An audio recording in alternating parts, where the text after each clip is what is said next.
Hi everyone, I'm the Nature Guy and I am here in Southern California. We're about a 2-hour drive in from the coast into what is called the Imperial Valley. This is an area that's very famous for agriculture. They grow all sorts of vegetables and some hay too for cattle. Chances are something you've eaten from the grocery store came from the farms in the Imperial Valley. But if you look behind me, it's not farms. That's the Salton Sea. It's actually California's largest lake. But why do we call it a sea instead of a lake? Well, it turns out it's been evaporating since it was formed, and it's getting saltier and saltier, so we call it a sea. In fact, it's 5 times more salty than the ocean we were just at last week. So, where did the Salton Sea come from? It wasn't always here. You see, when the sea isn't here, and there's no water, this is a desert. That's right, the Imperial Valley is a desert. But if you add water to a fertile desert, you can grow lots of crops.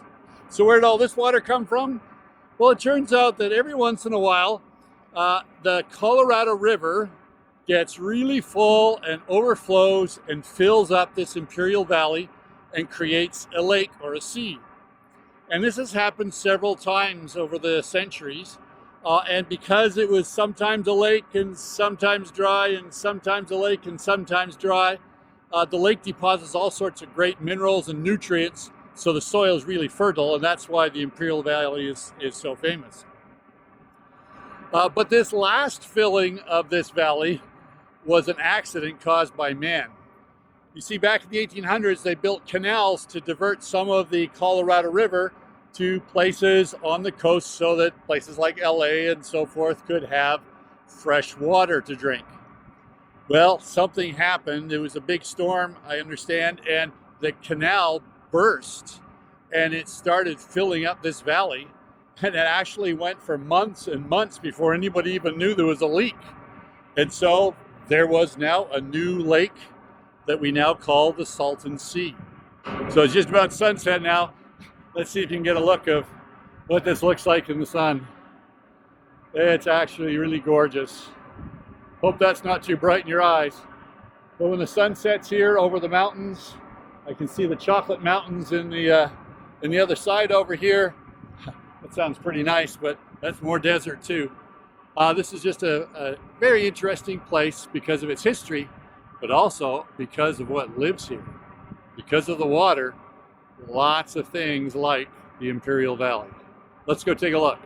This big body of water became a real attraction to migrating birds. So in the wintertime, when they come from the north, coming south, this huge body of water was a real treat for them. And this has become, the Salton Sea Basin has become a major, there they go. It's been a major flyway for a lot of waterfowl. Right now we've got Ross's geese and snow geese taken off from their wintering grounds.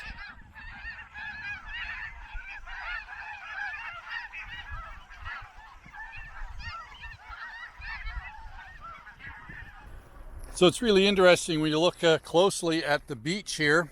The Salton Sea was so productive that it just grew lots of fish and shells and so forth.